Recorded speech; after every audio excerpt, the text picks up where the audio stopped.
जाऊन गरम न करता आपण डायरेक्टली मायक्रोवेव्ह मध्ये टाकून ते मोठे मोठे फ्रिज असतात आणि हा तरी छोटा आहे पण माझ्या जुन्या घरामध्ये लिटरली एक डबल डोर मोठा.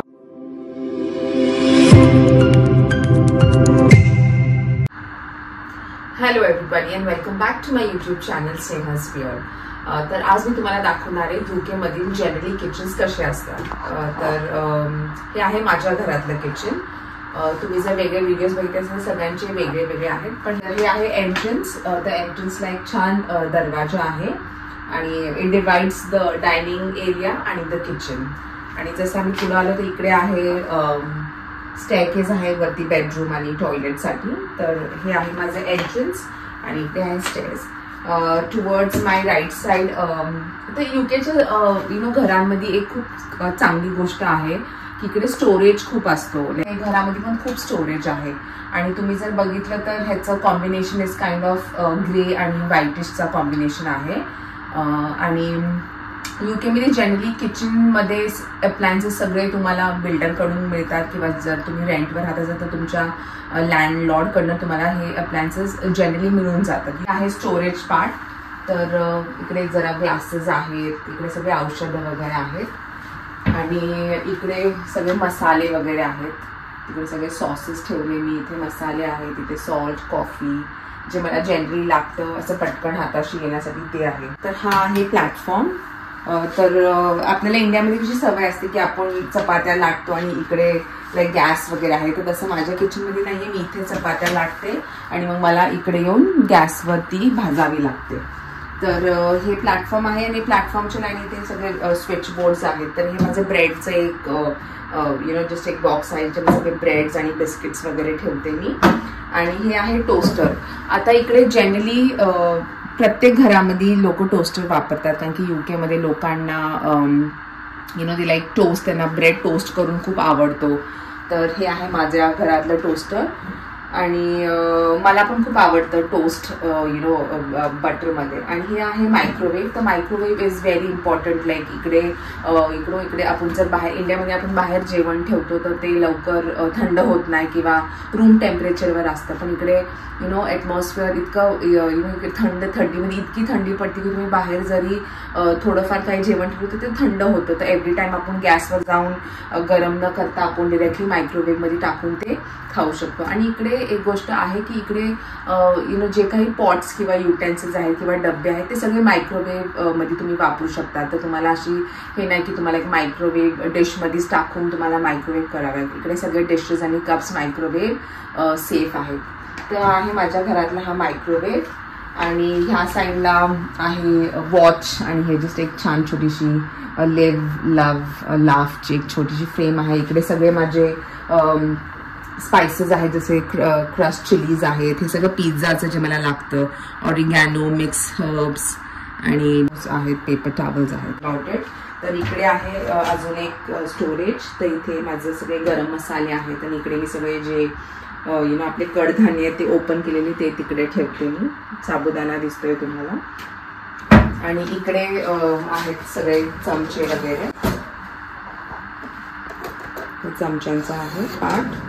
इकडे जस्ट माझे बेकिंग पेपर आणि जस्ट जे मला लाईक चॉपस्टिक्स आहेत, सिझर्स वगैरे हे त्याचा एरिया आहे. आणि इथे मी सगळे माझे इलेक्ट्रिकल अप्लायन्सेस ठेवते. म्हणजे मिक्सर आहे, माझं चॉपर आहे, इकडे अजून एक मिक्सरचा डब्बा आहे. इकडे सगळे एक्स्ट्रा भांडे वगैरे मी पॉट्स ठेवते डब्बे.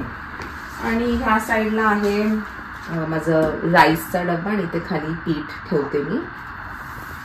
आणि ह्या साईडला पण एक छान छोटंसं एक सेक्शन आहे पण मी इकडे जनरली काही ठेवत नाही. Just wanted to keep it clean म्हणून मी तसंच ओपन ठेवते हे.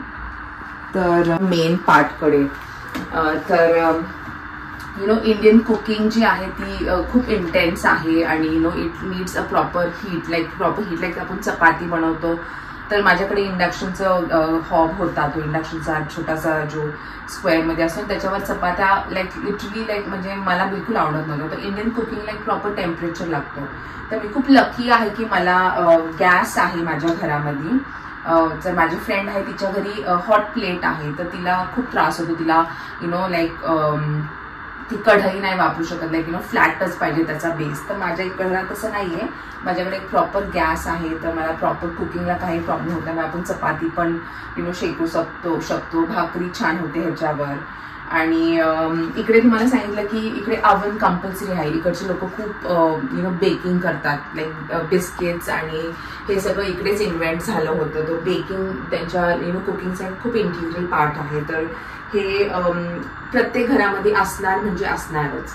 आणि माझ्या घराच्या गॅस स्टोव्हच्या वर आहे चिमणी. चिमणी अगेन मॅन्डेटरी आहे UK मध्ये. म्हणजे प्रत्येक घराला एक चिमणी असणार म्हणजे असणारच. आणि मी सांगते त्याचं रिझन काय आहे. तर त्याचं रिझन हे आहे की UK मध्ये जसं मी तुम्हाला सांगितलं की इकडे घरं सगळे वूडचे आहेत. तर जरी आउटर बॉडी ह्याचा ब्रिक्सचा आहे, म्हणजे विटकरींचा आहे, पण आतलं जे the inner portion is made up of wood. आणि इकडे आग लागणं खूप कॉमन आहे. घरामध्ये आग लागणं वगैरे खूप कॉमन आहे. त्याच्यामुळे चिमणी खूप इम्पॉर्टंट आहे. आणि प्लस आपण जर काय भाजलं वगैरे असेल तर इट्स गुड की लाईक त्याच्या आपण चालू केलं तर पटकन निघून जातं. आणि अजून एक इम्पॉर्टंट गोष्ट, इकडे UK मध्ये अलार्म्स असतात, फायर डिटेक्टर अलार्म्स खूप म्हणजे असायलाच पाहिजे प्रत्येक घरामध्ये.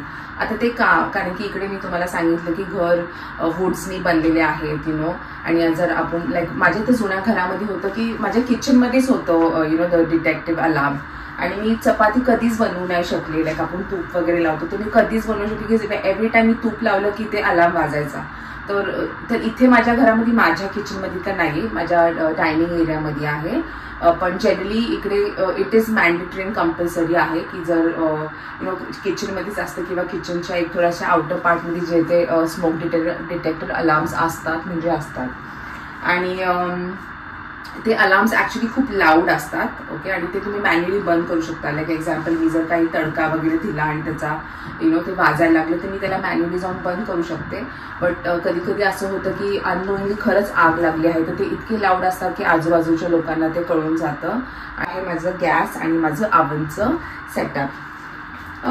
तर इकडे आहे रेडिएटर्स म्हणतात ह्यांना. तर हे खूप इम्पॉर्टंट आहे कारण की इकडे खूप थंडी असते विंटरमध्ये, म्हणजे लिटरली लाईक 3 डिग्री 1 डिग्री हे असतं. तर हे खूप इम्पॉर्टंट. प्रत्येक घरामध्ये प्रत्येक रूममध्ये हे रेडिएटर्स आहेत.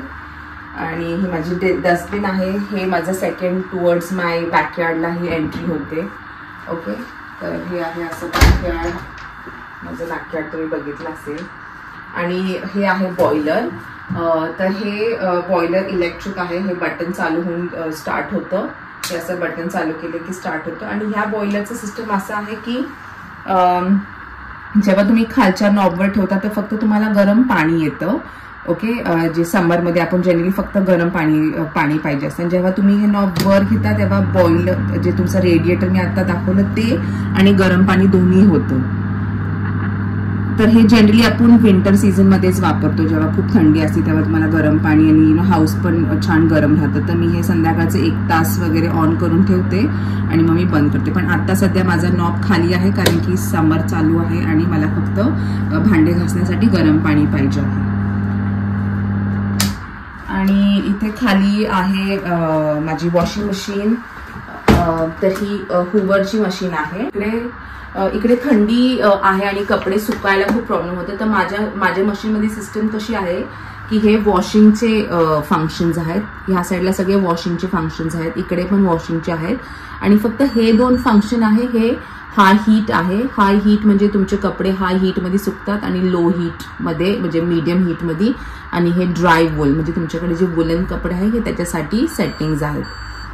तर माझी मशीन त्या गोष्टीने खूप चांगली की माझं ड्रायिंग आणि वॉशिंग एकाच मशीनमध्ये होतं. तर माझं दुसरं जे घरामध्ये अगोदर राहायचे तिथे माझ्याकडे 2 मशीन्स होते. तर एक होतं वॉशिंग मशीन आणि मग मशीन झालं मग तुम्ही कपडे काढता आणि तुम्ही ड्रायरमध्ये टाकता. तर माझ्यासाठी एक खूप लकी गोष्ट आहे की ह्याच्यामध्येच दोन्ही सिस्टम्स आहेत. आणि टुवर्ड्स दिस साईड आहे माझं डिशवॉशर. तुम्ही डिशवॉशरचा व्हिडिओ बघितला असेल आणि स्टील त्याच्यावर छान व्ह्यूज येतात. ते I am really happy about it. तर हे आहे माझं डिशवॉशर, तुम्ही बघितलंय. तर हे मीडियम साईजचं डिशवॉशर आहे. ओके. आणि हे बेकोचं आहे. आता तुम्ही वर आले तेव्हा इकडे आहे माझं सिंक. तर हे सिंक आहे आणि सिंकच्या पुढे विंडो आहे. तर विंडोवर मी छान प्लांट्स ठेवले आहेत. आणि हे इथे आता हे जे टॅप आहे तर तुम्ही बघितलं असेल व्हिडिओजमध्ये वगैरे की UK मध्ये किंवा वेस्टर्न कंट्रीजमध्ये थंड आणि गरम पाणी असतं. तर हो, माझ्या टॅपला पण सेम आहे. तर always remember, towards your right side थंड पाणी येतं आणि टुवर्ड्स युअर लेफ्ट साईड गरम पाणी येतं. तर हे माझं गरम पाण्याचं साईड आहे आणि हे माझ्या थंड पाण्याचं साईड आहे. आणि हे अटॅच टू द रेडिएटर. जेव्हा तुम्ही रेडिएटर स्टार्ट करता तेव्हाच हे पाणी गरम होतं, नाही तर थंड पाणी आहे. आणि इट इज ॲक्च्युली फ्रीजिंग, ग्लेशियरचं पाणी आहे इकडे. तर हे आहे माझं सिंक एरिया. आणि सिंकच्या इकडे थोडंसं स्पेस आहे. तर इकडे मी भांडे घासलेले इकडे ठेवत असते. इथे माझं फ्रूटचं बास्केट मी ठेवते कारण की त्या साईडला माझ्याकडे जागा नाही आहे. आणि हे अगेन एक सेकंड स्टोरेज आहे. इकडे सगळ्या प्लेट्स आहेत, इथे कप्स आहेत. इकडे पण प्लेट्स ठेवते मी. इकडे डेली जे माझे कप्स वगैरे लागतात ते इथे ठेवते मी. आणि इथे खाली आहे हे सगळे माझे भांडे जे मला लागतात ते आहे भांड्यांचे. लाईक माझे सगळे तवे वगैरे आहेत, कुकर आहे. लाईक डेली मला जे लागतं ते मी जस्ट इथं भांडे घासून सुकवल्यावर इकडे आत ठेवून देऊ शकते. हे आहे. आणि सिंकच्या एक्झॅक्ट खाली आहे अगेन जे मला डेली लाईक लागतं माझं डिशवॉशरचे जे कॅप्सूल्स आहेत आणि लाईक डेली क्लिनिंगचं स्टफ आहे. आणि इकडे बॉटल्स आहेत एक्स्ट्रा. तर हे जस्ट एक रॅन्डम स्टफ आहे. तर हे बंद करायचं. आणि हे आहे माझं फ्रीज. तर UK मध्ये म्हणजे इंडियामध्ये माझं फ्रीज वॉज लाईक इतकंच होतं लाईक हाईटमध्ये किंवा माझ्या हाईटचं होतं. पण UK मध्ये किंवा आउट ऑफ वेस्टर्न कंट्रीजमध्ये खूप मोठे मोठे फ्रीज असतात. आणि हा तरी छोटा आहे पण माझ्या जुन्या घरामध्ये लाईक लिटरली एक डबल डोअर मोठा फ्रीज होता. तर इकडे लोकांकडे का मोठे फ्रीजर्स असतात? तर इकडचे लोक मील प्रेप्स खूप करतात आणि खूप जेवण फ्रीज करतात. लाईक माझी एक फ्रेंड लास्ट टाइम सांगत होती की तिने एक सूप बनवला. तर मी म्हटलं तू किती दिवसासाठी बनवला? तर तिने तो सूप 1 महिन्यासाठी बनवला होता. तर तिने छोट्या छोट्या पॉट्समध्ये तो सूप टाकला आणि फ्रीझरमध्ये फ्रीज केला. तिकडे फ्रीजिंग खूप करतात लोक, त्याच्यामुळे मग लोकांकडे इकडे मोठे मोठे फ्रीजर्स आहेत. तर हा आहे माझ्या घरातला फ्रीज. हा पण बेकोचा आहे. आणि हे खालचं फ्रीजर आहे आणि वरती फ्रीज आहे. आणि इकडे माझ्या फ्रीजमध्ये मला वॉटर टँक आहे जिथे थंड पाणी पण तुम्ही करू शकता. तर तुम्ही माझ्या घरातले सगळे इलेक्ट्रिकल अप्लायन्सेस बघितले, जसं माझं फ्रीज आहे, माझं मायक्रोवेव्ह आहे किंवा टोस्टर आहे ते तुम्ही बघितलं.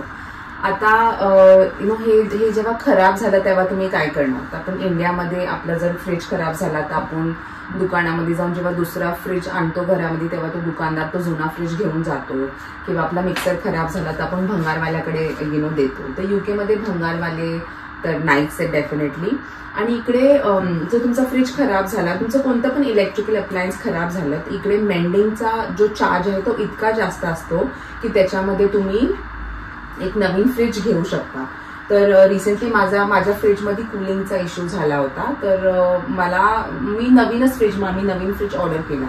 तर इकडे तुम्ही जेव्हा नवीन फ्रीज किंवा नवीन तुमचं इलेक्ट्रिकल अप्लायन्स ऑर्डर केलं तर जुन्याचं काय करायचं? तर इकडे तुम्ही रस्त्यावर टाकू नाही शकत. ठीक आहे. तर तुम्हाला हे काउन्सिलच्या पेजवर जाऊन किंवा तुम्ही कॉल करून सांगू शकता की माझ्या घरी हे इलेक्ट्रिकल अप्लायन्स आहे आणि हे तुम्हाला घेऊन जायचं आहे. तर कधी कधी you have to pay for it. त्याच्यात काहीतरी 5,000 रुपये आहे. आणि ते काउन्सिलचे लोक येतात एक स्पेसिफिक डेटला आणि ते तुमचं ते इलेक्ट्रिकल अप्लायन्सेस घेऊन जातात. किंवा कधी ते फ्रीमध्ये पण घेऊन जातात. तुम्ही ज्या बँडमध्ये राहता, इकडे बँड्स आहेत काउन्सिल टॅक्ससाठी. तर माझ्या घरातला फ्रीज अजून तसाच आहे. तर मी त्यांना मेल केला आहे पण अजून त्यांचा रिप्लाय मला आला नाही. तर आम्ही जस्ट वेटिंग की कधी येतील आणि तो इलेक्ट्रिकल अप्लायन्सेस घेऊन जातील. तर इकडे इलिगल आहे इलेक्ट्रिकल अप्लायन्सेस डस्टबिनमध्ये टाकणं. आणि इवन बॅटरीज लाईक आपले नॉर्मल आपण बॅटरी जे आपल्या घरामध्ये छोट्या छोट्या रिमोट्स लावले असतात तर ते पण तुम्ही डस्टबिनमध्ये नाही टाकू शकत.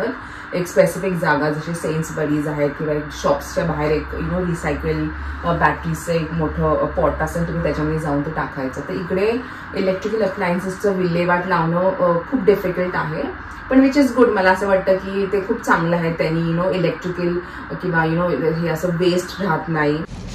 तर मी तुम्हाला बोलले होते ना बॅटरीज टाकायला, तर हे बघा असे पॉट्स असतात इकडे शॉप्समध्ये आणि तुम्ही ह्याच्यामध्ये येऊन तुमचे बॅटरीज टाकायचे. लोकांनी टाकलेल्या पण आहेत बॅटरीज. तर UK मध्ये ना जी इकडची गव्हर्नमेंट आहे किंवा इकडचे जे काउन्सिल आहे ते खूप पर्टिक्युलर आहेत अबाउट वेस्ट. म्हणजे आपण कसं इंडियामध्ये सकाळी आपल्या घरी कचरावाला येतो आणि तो कचरा म्हणजे तुम्ही त्याच्यामध्ये सगळंच टाकता आणि तुम्ही देता. लाईक काही लोक आहेत जे ओला कचरा आणि सुका कचरा ते सेग्रिगेट करतात, पण मला नाही वाटत. जनरली लोक सगळं एका बॅगमध्ये भरतात आणि तो जातो. पण UK मध्ये तसं नाही. इकडचे लोक खूप पर्टिक्युलर आहेत. ते इकडे 3 टाईप्स ऑफ डस्टबिन्स असतात. एक ब्लॅक कलरची असते, एक ग्रे कलरची डस्टबिन असते आणि एक ग्रीन कलरची असते. तर ब्लॅक इज लाईक तुमचं जनरल घरातलं वेस्ट. जसं तुम्ही जे खाल्ल्यानंतर जे कचरा होतो, जसं कांद्याचे टरफळ असून दे, तुम्ही पटेटोज पील करता, ते जनरल वेस्टमध्ये जातं आणि ते एका स्पेसिफिक डेटला येतं. 2 आठवड्यामध्ये एकदा येतं तो बिन आणि तुम्हाला तुमची बेन बाहेर तुम्ही ठेवता आणि ते लोक सकाळी येऊन ती बेन एम्प्टी करून जातात. तर ही आहे ब्लॅक बेनसाठी जी जनरल वेस्ट आहे. आता ग्रे जे आहे ती रिसायकलेबल आहे. म्हणजे तुमच्याकडे मोठे मोठे कार्टन्स असतात, कधी आपण ऑर्डर करतो ते कार्टन्स आहेत किंवा काहीतरी कपड्याचे आहेत तुमच्याकडे कपडे आहेत जे तुम्हाला नाही वापरायचे, तर ते तुम्ही त्याच्यामध्ये टाकू शकता. ते पण 2 आठवड्यामधून एकदा येतं आणि ते घेऊन जातात कचरा ॲज युजल. आणि तिसरं आहे एक ग्रीन बिन. आता इकडे ग्रीन बिन खूप इम्पॉर्टंट आहे. का? कारण की इकडे लोकांकडे मोठे मोठे लॉन्स आहेत, लाईक घराच्या बाहेर बॅकयार्ड्स खूप मोठे असतात आणि इकडचे लोक प्रिफर करतात की ते स्वतःच गार्डनिंग करणार. म्हणजे इकडच्या लोकांना गार्डनिंगची खूप हाऊस आहे, मोठे मोठे गार्डन असतात. तर ते जेव्हा ते कटिंग आणि चॉपिंग ते सगळे करतात ते कशामध्ये टाकणार, तर ते ग्रीन डस्टबिनमध्येच टाकणार. Because it's like you can त्याचं मॅन्युअर होऊ शकतं. तर ते प्रॉपर त्याच्यामध्ये टाकून मग ते पण परत महिन्यातून एकदा असतं ते. तर महिन्यातून एकदा ते येतात आणि तो ग्रीन कचरा ते घेऊन जातात. तर असं आहे UK मध्ये कचऱ्याचं पण एक प्रॉपर सिस्टम आहे. असं नाही की तुम्ही जस्ट बाहेर तुम्ही कचऱ्याचा डब्बा ठेवू शकता, असं काही नाही. It is very specific.